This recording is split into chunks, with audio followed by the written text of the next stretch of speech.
Thank you very much.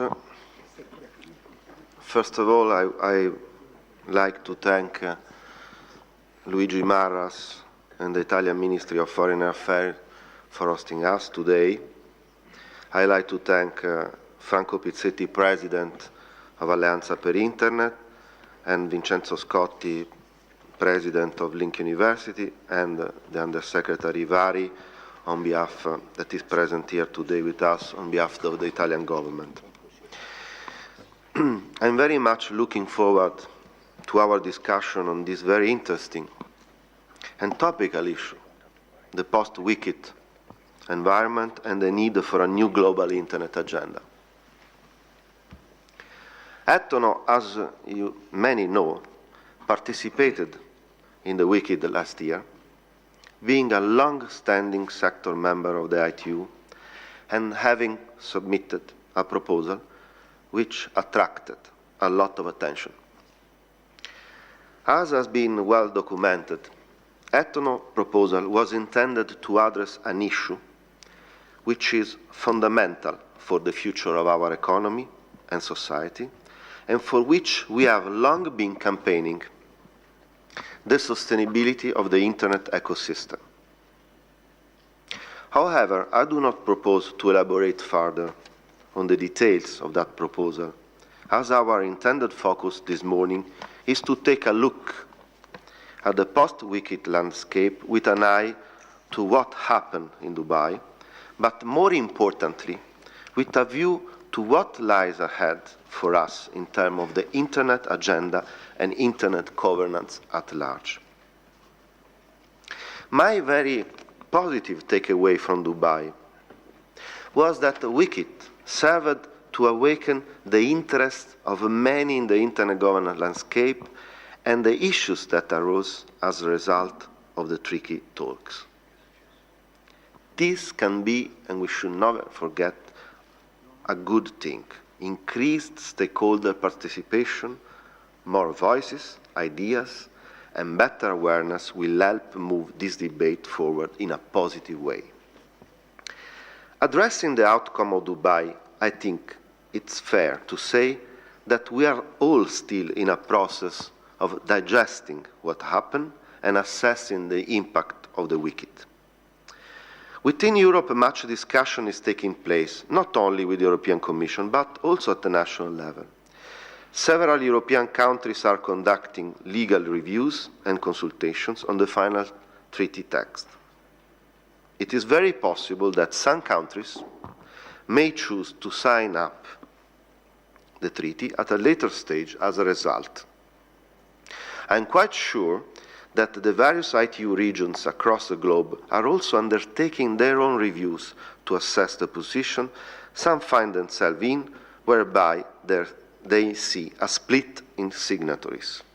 Also, it would be important to fully understand the validity and the force of the revised treaty amongst the ITU countries, be they signatory or not. In this respect, I wait with a great interest the outcome of a series of assessments that have been launched also by the EU Commission by way of example on the constituency of the treaty to the EU acquis. Why might later accession to the treaty occur? Well, some would argue, and in some respect it is my personal view too, that the treaty text is not as harmful as has been depicted by some media outlets. A careful review of the actual wording will show that there are many positive provisions.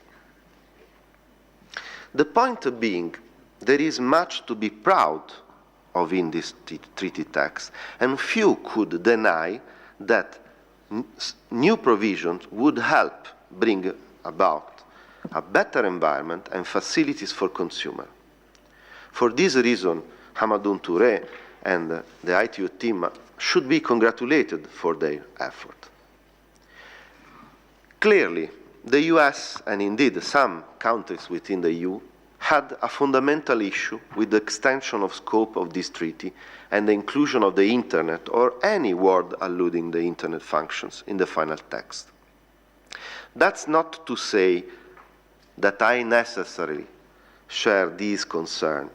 You should know that the definition of telecoms in the EU clearly covers IP interconnection, and given that the telecom environment is clearly moving that way, we feel that this was a missed opportunity to address the associated issues and concerns. We cannot be blind to the political undertones of the WCIT debate. For the US, the Internet is an important national resource which is used globally and delivers great economic benefit. And we must respect the US position of defending that. But at the same time, US has to understand the concern raised by European telecom industry and has to understand our reasons and our interests. We cannot deny that all of this has left us in a somewhat difficult position, and some issues remain to be addressed. ETNO continues to believe that Internet sustainability issues is one of tremendous importance for our sector, and we need to find common solutions. However, in line with Commissioner Nelly Cruz's statement of last week, I would tend to push back on this notion of digital Cold War, a dramatic and provocative phrase that gets us nowhere. If nothing else, if one were to accept this state of affairs, where would we go from there? It's a dead-end alley, and I feel we have to be more optimistic than that. Of fundamental importance is the need to respect the fact that national differences exist, political regimes differ, and there are varying levels of competition in our markets. Indeed, the industry does not speak with one voice, as we saw at the WCIT. Acceptance of the fact is the first step. We do not all think that as one and no one region can impose their view on another, nor should we demonize those countries that have signed the treaty. For some of the signatories, the benefit, some of the positive things in the treaty about which I spoke, simply overweighted the negatives, and we should respect that. That does not make those countries the enemy. I know, for example, that Brazil, as signatory of treaty, felt strongly about the positive impact of the roaming provisions. In terms of moving forward, some of this debate will carry over to the ITU World Telecom Policy Forum in May, where internet governance issues are clearly in scope. I would hope, however, that we can all come to that meeting with open minds, and that every stakeholder has the opportunity to play a role in the debate: governments, industry, and civil society. Another positive takeaway from the WCIT was the role of the civil society played an important part. The ITU made excellent strides in opening up its debate to that segment of stakeholders. Let's continue to build on that and ensure that their voices are heard, as fully transparency and engagement in the discussion is paramount. Indeed, there has been a growing acceptance of the need for multi-stakeholder dialogue and enhanced cooperation over recent years, and that is good progress.